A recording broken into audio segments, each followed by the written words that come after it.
मौसमी, क्या ज्यादा सीटों पे लड़ेगी आरजेडी? कांग्रेस को क्या एकदम आधी आधी मिलेगी? देखिए, एक बड़ा अच्छा नुस्खा निकाला गया आरजेडी द्वारा।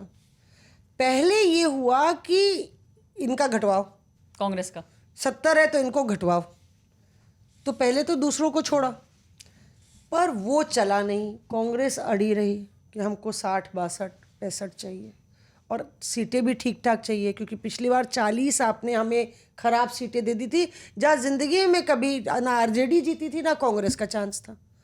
तो हम क्यों घटवाएं? वीआईपी चले गए, वो भी आपके खाते में चले गए, तो ये घटवाने वाला चला नहीं। अब प्लान बी क्या है? अब प्लान बी ये था कि वीआईपी को बोलो कि वीआईपी पीछे पड़े कांग्रेस के, वो प्लान बी भी फेल हो गया। प्लान सी ये था, तेजस्वी अपने जैसे कहते हैं ना, हम बता ही तो रहे थे, हम कह ही तो रहे हैं, तो उनको बोले पॉइंट ब्लैंक, तेजस्वी बोले आप लोग का जो आंकलन है आपकी पार्टी के बारे में वो सही नहीं है, थोड़ा आप लोग ज़्यादा आंक रहे हैं अपने आप को। तो कांग्रेस बोली नहीं नहीं नहीं, तो कांग्रेस की ना घटा के अब ये हो रहा है कि 130 से नीचे अगर आरजेडी जाएगी, 130 से नीचे आरजेडी जाएगी, 140 लड़ी थे, 130 से नीचे वो आती है, माले को 30 दी जाती है, माले लेफ्ट को दी जाती हैं 30, 32। तो जो वीआईपी के खाते से सीटें हैं या कुछ माले के साथ अच्छी ट्यूनिंग है, उसमें आरजेडी के नेता लड़ सकते हैं। कांग्रेस को उतनी सीटें जो कांग्रेस चाह रही है वो देते हुए, जो कैंडिडेट्स सिंबल होगा वीआईपी का पर उम्मीदवार होगा आरजेडी का।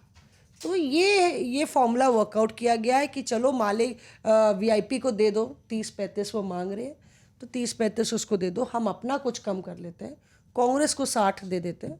तो आप अगर जोड़ घटा करें आप, तो लगभग 240 सीटों पे 60 सीटें 30 इधर 30 इधर, और 130 के नीचे आरजेडी और कांग्रेस को 60। तो उनका फॉर्मूला जो है लगभग तैयार है और उसका ऐलान भी हो जाएगा। बड़े बड़े दिग्गज नेता उसमें होंगे, ऑफ कोर्स तेजस्वी यादव होंगे, और दूल्हा जो है घोड़ा चढ़ेगा और सेहरा तेजस्वी के सर पर बंधेगा, जैसे कि लालू प्रसाद यादव कह रहे थे, इस बारी वो होने वाला है। क्या मल्लिकार्जुन खड़गे, तेजस्वी, लालू प्रसाद यादव, इन लोगों के बीच कोई फोन कॉल हुआ है? सोनिया गांधी इन्वॉल्व है? नहीं, सोनिया गांधी इन्वॉल्व नहीं है। और देखिए, सोनिया गांधी अब इन्वॉल्व नहीं होती हैं। अच्छा। हाँ, जनरली तौर पर जो अलायंस मैनेजमेंट है वो खड़गे साहब करते हैं। अगर बहुत ज़्यादा फंसता है मामला तो राहुल गांधी को इंटरवीन कराया जाता है।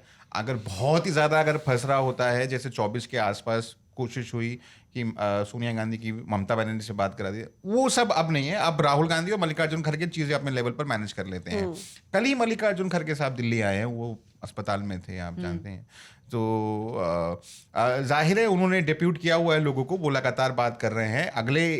अब क्योंकि जो ऑब्जर्वर्स गए हुए हैं वो लगातार ब्रीफ कर रहे हैं उनके ऑफिस को कि क्या चल रहा है, और अगर कोई पेच फंसेगा तो मल्लिकार्जुन खड़गे लालू प्रसाद यादव को या तेजस्वी यादव से बात करके उसको सॉर्ट आउट कर लेंगे। लेकिन आप ये मान के चलिए कि जो नंबर मौसमी भी बता रही हैं 60 का जो नंबर, अब इसमें +-2 आप कर सकती हैं कि 62 भी मिल सकती हैं, 58-57 भी मिल सकती हैं, लेकिन इसी के आसपास का जो आंकड़ा है वो उनको रहेगा। एक छोटा सा मैं बता दूं, सीपीआई माले भी बहुत रेस्टलेस है उनके। मुझे एक मेरे सोर्स का फोन आया, उन्होंने साफ तौर पर कहा कि हमको पहला जो ऑफर दिया गया तेजस्वी यादव की तरफ से 19 सीटों का, जो हमें पिछली बार 19 सीटें लड़ी थी, वो हम बिल्कुल खारिज करते हैं, और 30 सीटों की अब हमने एक नई लिस्ट उनको भेज दी है, रिवाइज लिस्ट, उससे कम हमें कुछ नहीं चाहिए। जब वो फोन मैं फोन काट रहा था तो उन्होंने मुझे कहा कि जब आप ये खबर को लिखें तो ये लिखिएगा, ऑल ऑप्शंस आर ओपन। अच्छा। हाँ, ये उन्होंने इस बकायदा लिखवाया कि हमारे सारे विकल्प खुले हैं, क्योंकि आपने हमको 3 सीटें दी लोकसभा के अंदर, हम तीनों सीटें जीत गए। हम 19 सीटें विधानसभा में लड़े, 12 जीत गए। उसके बाद भी अगर आप हमको इस तरीके से ट्रीट कर रहे हैं तो ये उन्होंने कहा कि एक्सेप्टेबल नहीं है, और and all options are open as far as CPI-ML is concern. तो CPI-ML भी आप ये बहुत हार्ड बार्गेनिंग कर रहा है, मेरे कहने का मतलब ये है। Reporters off.